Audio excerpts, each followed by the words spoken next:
Eccoci con Mister Gallina. Oggi campionato ripreso dopo una sosta, noi abbiamo già saltato 2 partite, sicuramente il ritmo della squadra vi viene spezzato come allenamenti e questo incide poi sul gioco della squadra.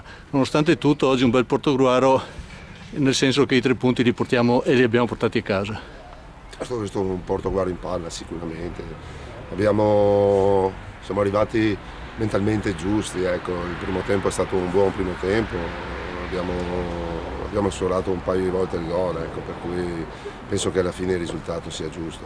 C'era qualcosa già nel primo tempo forse, dalla distanza mia della panchina mi sembrava già un rigore netto su un fallo di mano, però insomma sta qua abbiamo portato a casa i 3 punti su una partita importante contro un avversario che sta lottando sotto, per cui sono partite difficili, ma devo fare i complimenti ai ragazzi. Perché loro avevano più bisogno di noi di punti, ma nonostante questo forse è il Portogruaro che più ha cercato la vittoria, anche se è venuta su un rigore che mi sembra che il loro mister non abbia detto niente, non ha contestato. No, il rigore è nettissimo, un'entrata a forbice così in area è più plausibile di così, insomma, è come il resto, insomma, penso che il Portogruaro, specie dico ancora nel primo tempo, abbia fatto un buon calcio, ecco, una buona partita. E noi abbiamo, per raccontare la partita a chi ci guarda e ci ascolta,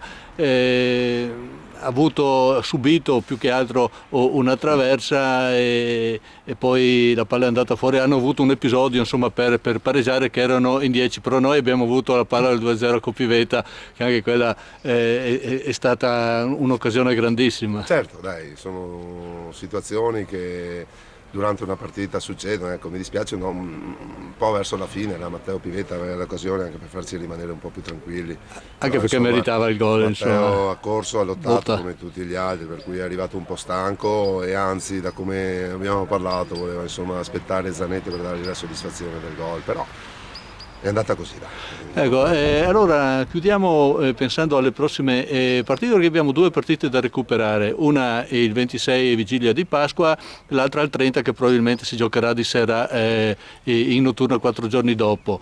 Questo può incidere qualcosa sulla preparazione dei ragazzi, e giocare di sera cambia qualcosa o no?